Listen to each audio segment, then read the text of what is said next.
Rivers, you scared me. Fuck you.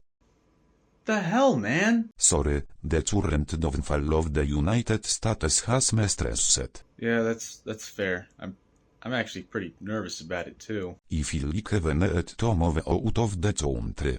You know, I actually fully agree. I really think we should move out too, but I just don't have enough money to do that, man. I'm sorry. Well, you may not have enough money, but I'm Rivers swarm of fucking weather.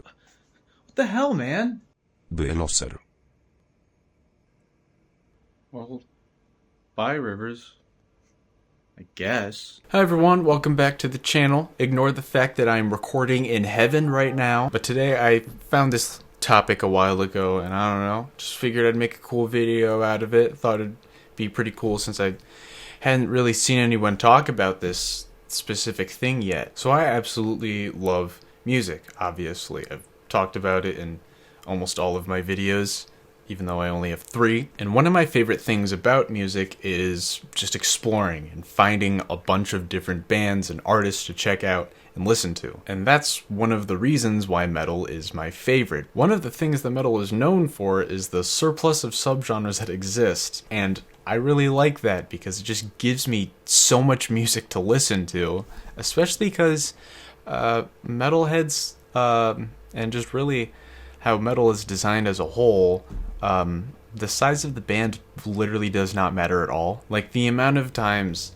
I've been recommended bands that have, like, I don't know, 10,000 monthly listeners on Spotify is insane. And that's obviously one of my favorite things about the community as well. You know, metalheads don't give a shit how small the band you listen to is. If it's good, it's good. And in that obviously comes listening to bands that come from different countries and different cultures that I come from. And I personally find that really cool just because, you know, the effect that a different culture can have on an already established style of music can be really interesting to hear sometimes. So I've found, obviously, tons of bands from North America and Europe. I could list hundreds and just keep going. Most of the bands you're thinking of are probably from North America and Europe, but obviously there are tons of cool bands from South America, like Sepultura, Christian, and Sarcófago from Brazil. There's Internal Suffering from Colombia, Hermetica from Argentina, and Chile has this really cool band called Iñana that I think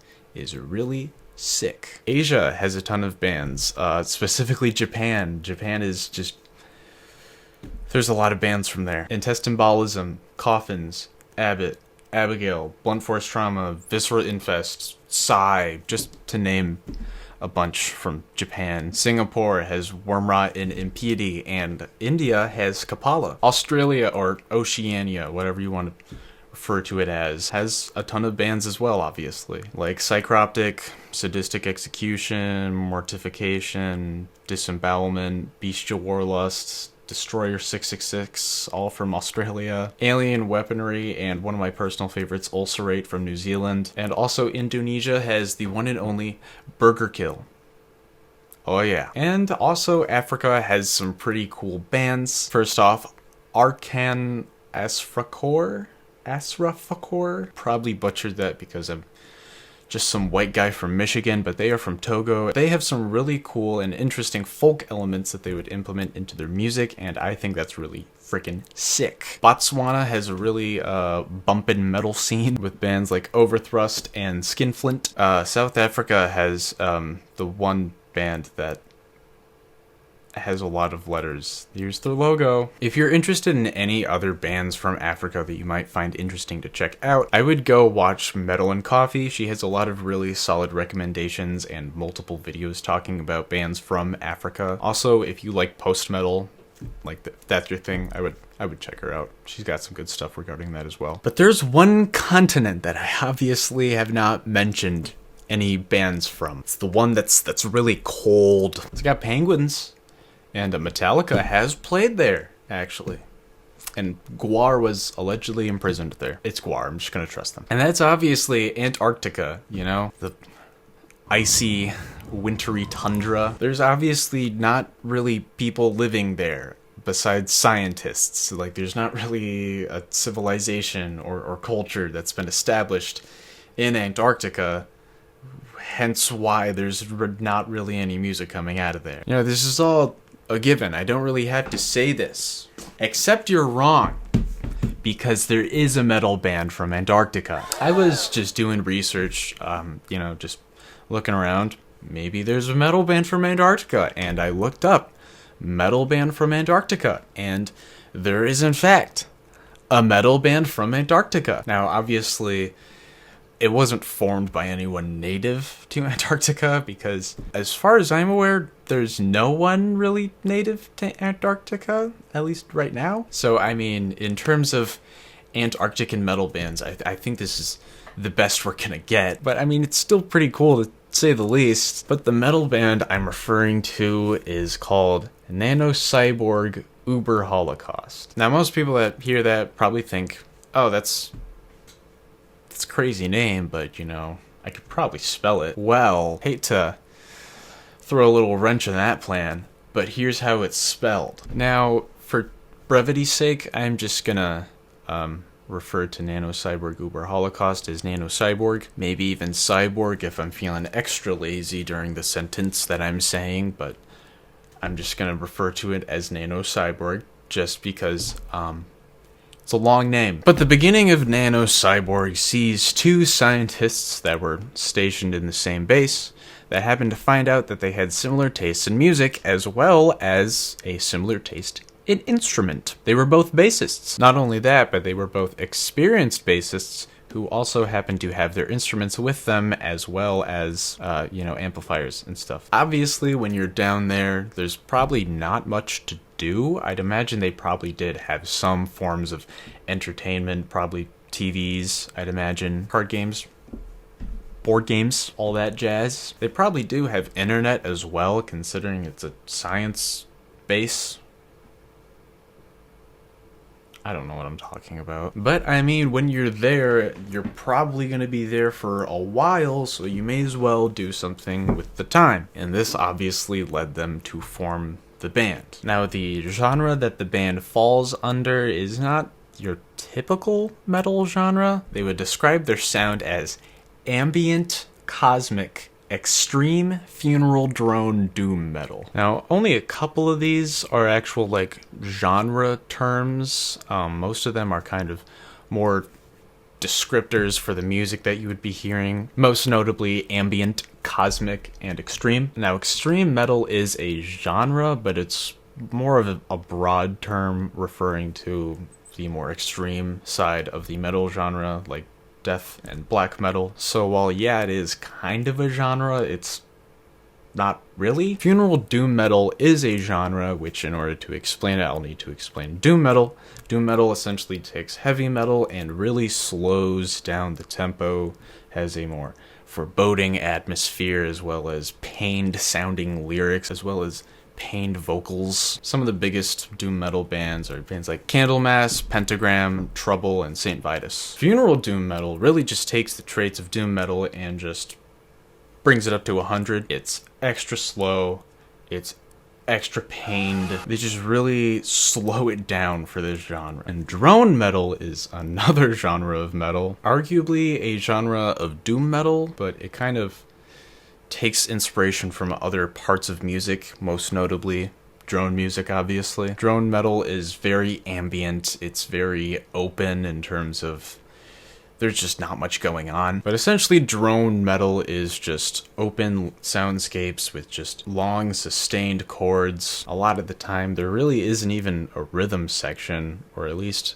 not much drums going on. It's one of the more niche genres of metal. Some of the biggest bands in this genre are Earth, Sun, and Boris, but Boris also kind of, they move around. But now you basically know what they sound like.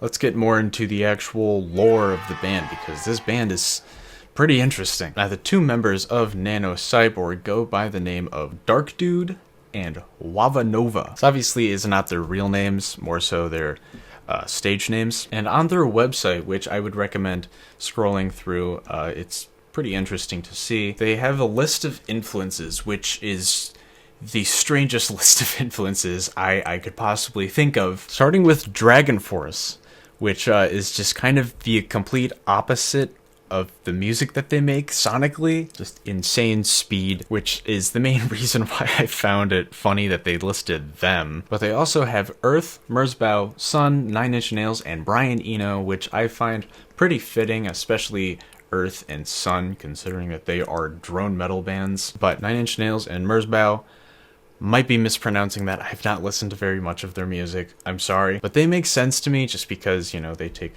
a lot of the electronic elements, especially, you know, the more harsh elements that Merzbow uses. And Brian Eno makes a lot of sense because his music is very ambient, which you obviously hear a lot of in their music. But the remaining bands they have listed are Skrillex, which I guess does make a little sense, Paramore, and a band made up by the avant-garde comedy band Crotch Duster called Hellspawn Warhammers of the Nordic Wind. And this tells me that while these guys obviously do care about the music, they still do have a bit of a sense of humor. Not saying that they don't like these bands, but I'm just saying that this is just a very strange list of influences. Now, not too long after their formation in 2006, they would actually go out to record their first album. On their website, once again, they claim to have allegedly stolen one of the extra generators, extra fuel, and extra food, packed it all onto a dog sled, and traveled to the exact South Pole where they would record their first album using their laptops.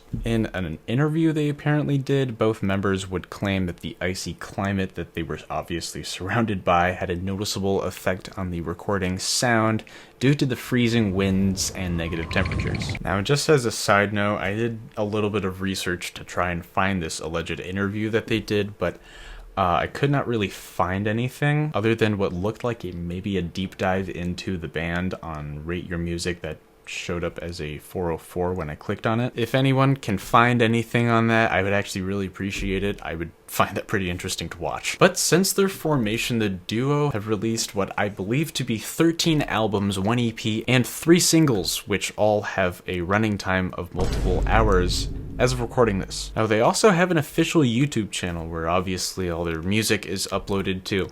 But their first video that they uploaded on February 26, 2009 is a video titled An Introduction to the Cult of the Nano Cyborg. Now, in case you're unaware, cult, or cult as it's actually pronounced, is just kind of a little metal thing, primarily in black metal, where true elitists will say that something is true cult or not, and then the U is a V because gotta be edgy, you know? According to the description of the video, the person that is talking in it is none other than Wavanova. However, you can see and hear that he is not actually talking. Instead, what you see is Wavanova lip-syncing over a text-to-speech voice. Now, this video, while it is obviously intended to seem a little creepy and spooky, he's more so just announcing the band in a creepy, artsy way. The most interesting thing he said, in my opinion, is his claim that the band would be uploading new music videos, and satanic goat sacrifice rituals. They obviously have not posted any satanic goat sacrifice rituals yet. Maybe we will get some though. I'll be waiting. I would also like to point out that they are not the only band to have been formed by scientists stationed in Antarctica. They're actually not even the most famous band to be formed by scientists stationed in the Antarctica. There's a much bigger indie rock band called Nunatak that was formed by some British scientists in Antarctica. However, Nano Cyborg Uber Holocaust, as far as I'm aware, is actually still active despite them being formed nearly 20 years ago. And that's actually really cool. I don't know, man. Like, I just think that's really cool. Mainly just because, you know, like, in concept, this band, or a band from Antarctica, is very possible and could very much work. Obviously, since it has worked. But that idea is just not really something that you would imagine to be a long-lasting idea. While, yeah, I'd imagine they're going to be stationed there for a while, maybe like, I don't know, a couple months, half a year, maybe a couple of years. That just doesn't really seem like a place that you'd be staying for, I don't know, almost 20 years. I mean, Nunatak, the band I just mentioned, they've disbanded since they've went back home. They've done some reunion shows, which is pretty cool, but they're not active. Nano Cyborg, though, they are. I think. I don't know. Overall, I just thought that this was a really cool topic. Thought I'd talk about it. Thought I'd share some of the research I found. And there's probably a lot more out there on this band. You know, all their music is readily available for you guys to listen to. There's probably some cool stuff within the music. There's just so much of it. With them having over 10 albums, multiple EPs and multiple singles, with them being drone metal, and some of them being multiple hours long. I obviously haven't listened to all of them. So maybe some of you guys just found a cool band to check out. That'd be cool. I obviously, like I have explained, love exploring music, love finding new cool stuff. So, you know, if you guys have anything cool, feel free to leave it in the comments. Anyways, I have to go romantically stop Rivers from getting on a flight last second and give him a little speech about how much I appreciate him. I gotta go. Thank you guys for watching. I'll see you guys next time, I assume.